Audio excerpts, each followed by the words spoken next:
में corona virus चल रहा है, लॉकडाउन 3 शुरू हो गया है। हम मौजूद हैं एडवोकेट मोहम्मद यामीन ख़ान के साथ। मौजूदा हालात पर इनसे बात करेंगे, कुछ सवालात करेंगे। यामीन साहब, हम आपसे कुछ सवालात करना चाहते हैं, जैसे मौजूदा हालात है उस पर। जिस वक्त यामीन ख़ान मंत्री पद पर होते और ऐसे हालात अगर होते देश में, तो उनका क्या कदम होता है इस कोरोना के? देखिए, अगर यामीन ख़ान आपने जैसा कहा कि मंत्री पद पे होते, तो जाहिर सी बात है, अगर यामीन ख़ान मंत्री पद पे होते तो हमारे प्रदेश का मुख्यमंत्री माननीय अखिलेश यादव जी होते। और माननीय अखिलेश यादव के कार्यों को आपने देखा ही है। उन्होंने इतनी विकास की गंगा उत्तर प्रदेश में बहा दी, जहाँ तक उनकी सोच थी, विदेश से पढ़ के आए, एक एक चीज़ को बारीकी से विदेशी लोगों को बुला के सोचना समझना, कैसे काम होना, जो लगन और जो जज्बा उनके अंदर है, वो हम कहते हैं भाजपा सरकार के ना किसी विधायक में, ना किसी मंत्री में, यहाँ तक कि प्रधानमंत्री तक में उतना जज्बा नहीं है। जो जज्बा काम करने का उनके अंदर है, उसका नतीजा आप देख ही रहे हैं। उत्तर प्रदेश में जब तक समाजवादी सरकार है, सारे ऐतिहासिक काम हुए, और इनको बीजेपी की जब से सरकार आई, उसको भी समाजवादी पार्टी के ही कार्यों के फीते काटने पड़ गए। तो जाहिर सी बात है, अगर वो मुख्यमंत्री होते तो ये सब जो घटनाएं हुई ये होती ही ना। वो उसका उपचार ऐसा कर देते कि हमारी जनता को परेशान ना होना पड़ता, ना भूखों मरना पड़ता। ये ज़रूरत भी ना पड़ती लॉकडाउन की हमारे देश में, क्योंकि ये विदेशों की बीमारी है, ये विदेश से आती है। ये सिर्फ एयरपोर्ट पे ध्यान दे देते, एयरपोर्ट पे ये अपनी मेडिकल की जो व्यवस्था है वो अच्छे से कर देते, मेडिकल चेकअप करवा के अगर वहाँ कोई पेशेंट मिलता उसको क्वारंटाइन करा देते। उन्होंने ये सब कुछ नहीं किया, जबकि ट्रम्प की उसमें यात्रा में सबसे ज़्यादा विदेशी बाहर आए, कहीं कुछ नहीं किया। उसी का ये आज नतीजा है कि आज हमारी पूरी जनता को इसका खामियाजा भुगतना पड़ा। पूरे हिंदुस्तान की जनता को भुखमरी की कगार पे है। जो हमारे गरीब मजदूर, किसान, ये सब परेशान है। ये सिर्फ सरकार की वजह से परेशान, और सरकार के इस गलत फैसले पे, और ये जो अचानक हड़बड़ी में इन्होंने डिसीजन लिया, इसकी वजह से परेशान है। इसलिए सारा दोष मैं सरकार को ही दूंगा। मैंने पहले कहा था कि कोरोना से हमारे प्रदेश में या हमारे देश में भले ही कम लोग मरे, लेकिन भूख से इतने लोग मर जाएंगे, क्योंकि मैं इनकी जो कार्य करने की शैली है और इन लोगों के जज्बात है कार्य करने के, इनके अंदर कुछ भी क्षमता नहीं है काम करने की। इसलिए मैंने पहले भी कहा था, कोरोना से भले कोई मरे ना मरे, लेकिन भूख से ज़्यादातर लोग मरेंगे हमारे देश में और हमारे प्रदेश में।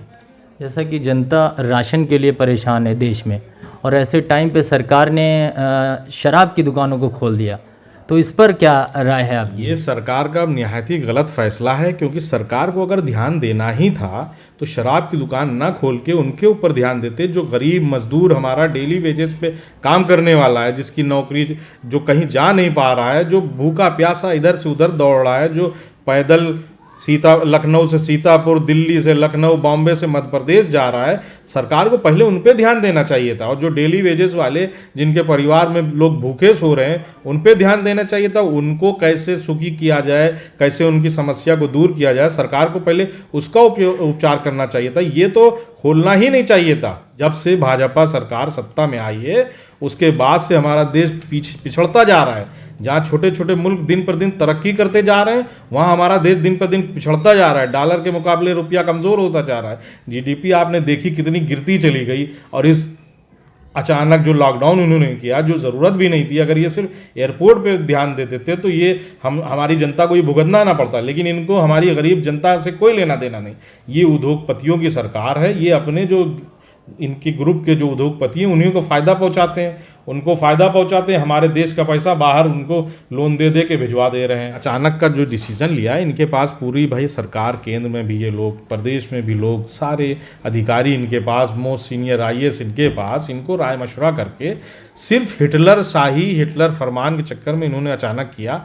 इनको अगर करना था, एक तो पहले एयरपोर्ट करते, चलिए भाई आपने नहीं किया एयरपोर्ट, लेकिन उसके बाद भी इनको जो लोग फंसे थे इधर उधर, उनको मोहलत देनी चाहिए थी 24 घंटे की, और काफ़ी चीज़ें देखनी चाहिए थी कि अगर हम ये करेंगे तो आगे क्या क्या परेशानियां आ सकती हैं। बैठ के राय मशवरा आपस में ही ये लोग, विधायक, मंत्री और अधिकारी कर लेते तो उस समस्याओं का कैसे निदान हो। लेकिन इनको हमारे प्रदेश के, हमारे देशवासियों की समस्या से कोई लेना देना नहीं है। इनका बस एक ही काम है, ना कोई काम करेंगे ना विकास करेंगे, सिर्फ डिवाइड एंड रूल की राजनीति करेंगे। और वो जानते हैं कि हमारे प्रदेश के लोग, हमारे देश के लोगों को कैसे मूर्ख बनाना है, वो बनाते जा रहे हैं और वो कामयाब होते जा रहे हैं। इसीलिए वो काम भी नहीं कर रहे हैं। यामीन साहब, जनता में जो सरकार से चुन कर आए हैं विधायक, जो वो जनता में आपकी नज़र में कैसा काम कर रहे हैं इस संक्रमण के दौर में? देखिए, जनता से जो चुन के आए हैं लोग, ये लोग तो ऐसे भी क्षेत्र में कभी नहीं जाते थे। और कोरोना के डर से तो और भी नहीं जा रहे हैं। और जो भी कहीं फोटो एक आध भूले बिसरे कहीं आई भी जा रही है तो वो 2 4 10 पैकेट लेके दूर से एक फ़ोटो खिंचा के बस इतना ही काम हो रहा है बस। और जो भी सरकारी जितना भी काम है वो लिखा पढ़ी पे हो रहा है, ज़मीन पे कहीं इनका कोई काम नहीं है। अगर ज़मीन पे कोई काम है तो माननीय अखिलेश यादव जी ने जब से आह्वान किया था इस चीज़ का कि लॉकडाउन में कोई गरीब भूखा ना रहे, तो ज़मीन पे अगर कोई काम दिखेगा तो वो समाजवादियों का दिखेगा। आप पूरे प्रदेश में कहीं भी ले लिए, अगर कहीं कोई काम कर रहा है तो वो सिर्फ समाजवादी पार्टी ही के लोग कर रहे हैं, समाजवादी पार्टी के नेता और कार्यकर्ता ही कर रहे हैं। देश में इतनी बड़ी बीमारी है, सब संक्रमित हो रहे हैं, सब लॉकडाउन है, बंद है, उसके बाद ऐसा नहीं लगता कि कहीं ना कहीं ऐसे लोगों को सामने आना चाहिए था जो चुन के आए हैं, सरकार ने और जनता ने चुन के उनको वहाँ तक पहुँचाया और वो आते लोगों के साथ मिलते, तो वहाँ पे भी फेलियर है, फुल पूरी तरह से फेलियर है। आपने सही कहा, जब जनता ने उनको किसी उम्मीद से किसी विश्वास से चुन के भेजा था तो उनको भी इस वक्त ये जो दुख की घड़ी है, जो ऐसा टाइम ज़िंदगी में पहली बार लोगों के आया है, तो उस टाइम इनको कंधे से कंधे मिला के साथ चलना चाहिए था। और हर विधायक, हर मंत्री, हर जितने भी पदाधिकारी पद पे लोग बैठे हैं, सबको अपनी जनता का पूरी तरह से ख्याल रखना चाहिए था, कंधे से कंधा मिला के साथ देना चाहिए था। लेकिन ये लोग सब दुपक के घर में बैठे हैं, सत्ताधारी लोग, कोई बाहर नहीं निकल रहा है। सर, तबलीगी जमात का कोरोना से क्या संबंध है? जैसा कि जो मीडिया है, जो अब हमारे देश की मीडिया, उसने जिस तरीके से दिखाया कि कोरोना जिहाद एक तरीके से चलाया गया एक कैंपेन, कोरोना जिहाद का नाम लेके, तो तबलीगी जमात का क्या संबंध है? आपकी क्या राय है इस पर? देखिए, तबलीगी जमात का और कोरोना से दूर दूर तक कोई लेना देना नहीं है, ठीक है। और जैसा भी आपने कहा मीडिया ने दिखाया, तो मीडिया ने जो दिखाया कोरोना, तो ऐसी मीडिया पे लगाम लगानी चाहिए। और मैं सबसे आपके माध्यम से हर इंसान से और हर जनता से अपील करता हूँ कि ऐसी मीडिया के खिलाफ सब अपने अपने क्षेत्र से एक मुकदमा भी दर्ज कराएं, क्योंकि ये मीडिया जो है ये बहुत गलत काम कर रही है। झूठ को सच, सच को झूठ दिखाना, इससे हमारा देश बिल्कुल कंगाल होता, खोखला होता चला जा रहा है। और हमारे देश में घटनाएं बढ़ रही हैं इन लोगों की गलत न्यूज़ से, कितने मर्डर हो रहे हैं, कितनी मॉब लिंचिंग हो रही है, ये सब यही लोग करा रहे हैं। इनके दोषी यही, इनको सख्त से सख्त इन पे कार्रवाई होनी चाहिए और इनको बैन करना चाहिए ऐसी मीडिया को। और ये खबरें दिखा के हमारा मीडिया पूरी दुनिया में बदनाम हो चुका है। आज की डेट में अगर कहीं हिंदुस्तानी मीडिया की बात करें विदेशों में, तो वो सब बोल रहे हैं कि बिल्कुल झूठ खबर दिखाती है हिंदुस्तानी मीडिया। और ये सब खबरें दिखा के इन्होंने इंटरनेशनल लेवल पे हमारे हिंदुस्तान को बदनाम करने का काम किया इस मीडिया ने। इस पर सख्त से सख्त कार्रवाई होनी चाहिए, क्योंकि जब मॉब लिंचिंग की और ये सब घटनाएं आप दिखा रहे हैं बीजेपी वालों के वो डिवाइड एंड रूल के चक्कर में जब दिखाते हैं, तो इससे गलत मैसेज जा रहा है। जो लोग बाहर बैठे हैं वो देख रहे हैं इंडिया में क्राइम बढ़ गया। इंडिया में आज कोई विदेशी पर्यटक आना नहीं चाह रहा है। क्यों कह रहा है? अरे इतना क्राइम बढ़ गया, कोई नहीं आना चाह रहा है यहाँ, इसलिए ये सब गलत है। सर, हम राजधानी में है, राजधानी रेड जोन में है, ठीक है। ऐसे हालात में जो गरीब है, जो मजदूर है, क्या उसके लिए आने वाले दिनों में कोई संभावना है कि उनके लिए कुछ रोज़गार खुलेगा, कुछ ऐसा जो वो अपने रोज़मर्रा के लिए कुछ पैसे कमा सकें? देखिए, मैंने आपसे फिर कहा था कि ये उद्योगपतियों की सरकार है, ये गरीबों के बारे में कुछ नहीं सोचती हैं। और ऐसा ना कुछ हुआ है ना होगा, कोई नहीं। हाँ, अगर समाजवादी की सरकार होती, माननीय अखिलेश यादव जी मुख्यमंत्री होते प्रदेश के, तब ज़रूर हो जाता, लेकिन इनकी सरकार में कुछ भला नहीं हुआ। सर, कैसे फ़र्क है? क्या इसमें जो है बदलाव आ जाता? क्योंकि लॉकडाउन तो तब भी है, कुछ ऐसी चीज़ें जो सरकार मिसिंग कर रही हैं, जैसे ख्याल रखना, क्या ऐसे?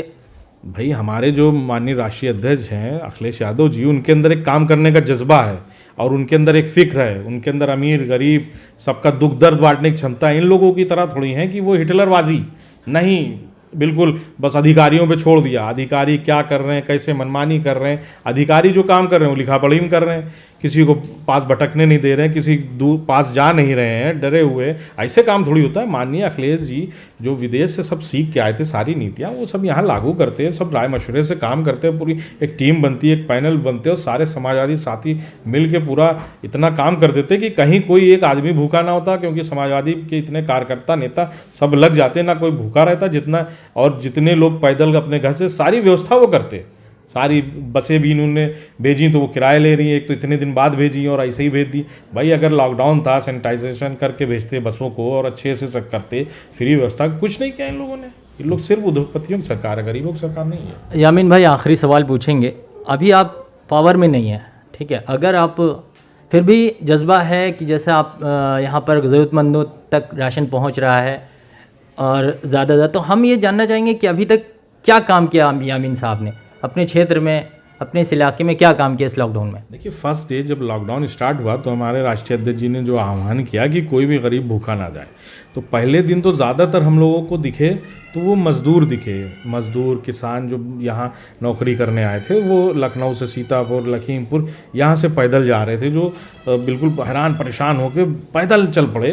तो पहले दिन हम लोगों ने उनका ध्यान दिया, जो वो लोग जा रहे थे। तो भाई जाहिर सी बात है, अगर कोई यहाँ से सीतापुर जा रहा है या लखीमपुर पैदल जा रहा है, ग्रुपों में 20-20, 25-25 के जत्थे कई निकले, तो वो रात भी हो जाएगी उनको। फिर इसलिए हम लोगों ने उनको टॉवल, साबुन, मंजन, ब्रश, ये सब, और जितने पैकेट वाली चीज़ें थी, बिस्किट, दालमोट, चिप्स और खाने पीने की जो पैकेट वाली चीज़ें थी, वो मुहैया करवाई। दूसरे दिन से जो गरीब परिवार थे, जो डेली वेजेस वाले थे, उन लोगों को राशन स्टार्ट कराया। फिर हम लोगों ने खाने के लिए तहरी, पूड़ी वगैरह सब जो भी कर सकते थे डेली करते ही चले आए हैं, और आज लगभग 40 दिन हो गए, वो चल ही रहा है लगातार। बहुत शुक्रिया आपसे बात करने के लिए। मेरे साथ थे एडवोकेट मोहम्मद यामीन खान साहब, इन्होंने बेबाकी से अपनी बात रखी।